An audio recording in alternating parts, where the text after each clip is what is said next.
এই যে ব্রাজিলের প্রথম ম্যাচ পড়ছে কিন্তু ফজরের নামাজের সময়, ব্রাজিলের প্রথম ম্যাচ ফজরের নামাজের সময়। সারা বছর ফজরের নামাজে উঠে না, কিন্তু দেখবেন এই দিন 3:30 থেকে কিন্তু বসে থাকবে, অথবা রাতে ঘুমাবেই না। তা আমার কথা হচ্ছে যে একটা খেলা যদি তোমাকে ফজরের নামাজের আগে জাগ্রত করতে পারে, ক্যাথা কম্বল সবকিছু থেকে তোমার পিঠটাকে আলাদা করতে পারে, কিন্তু মুয়াজ্জিনের শত শত আজান যদি 364 দিন, 65 দিন, 63 দিন, 62 দিনের এই প্রতিদিনের আজান যদি তোমাকে কি বিছানা থেকে আলাদা করতে না পারে, তাহলে আল্লাহর কাছে জবাবটা কি দিবা ভাই?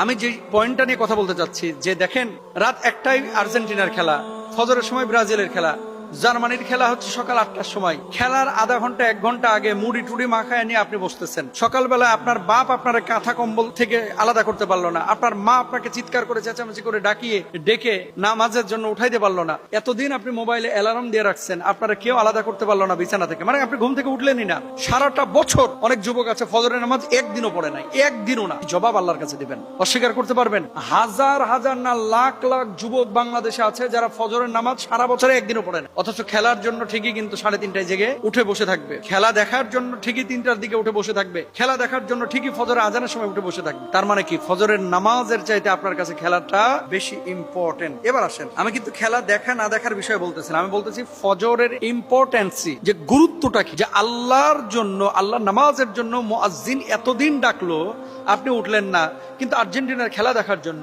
আপনি ব্রাজিলের খেলা দেখার জন্য, জার্মানির খেলা দেখার জন্য আপনি কিন্তু ফজরের সময় ঠিকই উঠে যাচ্ছেন। তো কিয়ামতের ময়দানে যখন আল্লাহ জিজ্ঞেস করবে, বান্দারে শত শত আজান তোর কানের মধ্যে পৌঁছালো না, ফজরের নামাজ তুই আদায় করলি না, অথচ ফিফার সেই ফুটবল বিশ্বকাপে ঠিকই জেগে উঠে বসে থাকলি, এটার হিসাবটা আমাকে দিত, কি জবাব আপনি সেদিন, জবাবটা আপনি কি দিবেন? আমি বলতে চাচ্ছি যে সারা বছর ফজরের নামাজ আপনি আদায় করেন ভাই। হ্যাঁ, একটু বিনোদনের জন্য আপনি খেলা দেখছেন, আপনি সেটা দেখতে পারেন, আমি সরাসরি হারাম বলবো না, কারণ জুয়া তো আপনি খেলতেছেন না। তবে অশ্লীল কোনো কিছু থাকলে আপনি সেই খেলা দেখতে পারবেন। রাসূল আকরাম সাল্লাল্লাহু আলাইহি ওয়াসাল্লামকে আল্লাহ সুবহানাহু ওয়া তাআলা যেমন বলেছেন, আল্লাহর হাবিব সাল্লাল্লাহু আলাইহি ওয়াসাল্লাম তিনি বলছেন কি, মান সাল্লাল বারদাইনি দাখালাল জান্নাহ, যে ব্যক্তি 2 শীতল সময়ের সালাত আদায় করবে সেই ব্যক্তি জান্নাতে প্রবেশ করবে। সুবহানাল্লাহ। 2 শীতল সময় মানে হচ্ছে ফজরের নামাজ এবং আসরের নামাজ, যে ব্যক্তি আদায় করবে সে ব্যক্তি জান্নাতে যাবে। এরপরে দেখেন আল্লাহর হাবিব বলছেন, মান সাল্লাস সুবহা ফাহুয়া ফি যিম্মাতিল্লাহি, যে ব্যক্তি ফজরের সালাত আদায় করে সে ব্যক্তি আল্লাহ সুবহানাহু ওয়া তাআলার জিম্মায় চলে যায়, মানে আল্লাহর বিশেষ জিম্মাদারিতে সে পড়ে যায়। সুবহানাল্লাহ। এরপরে বলছেন,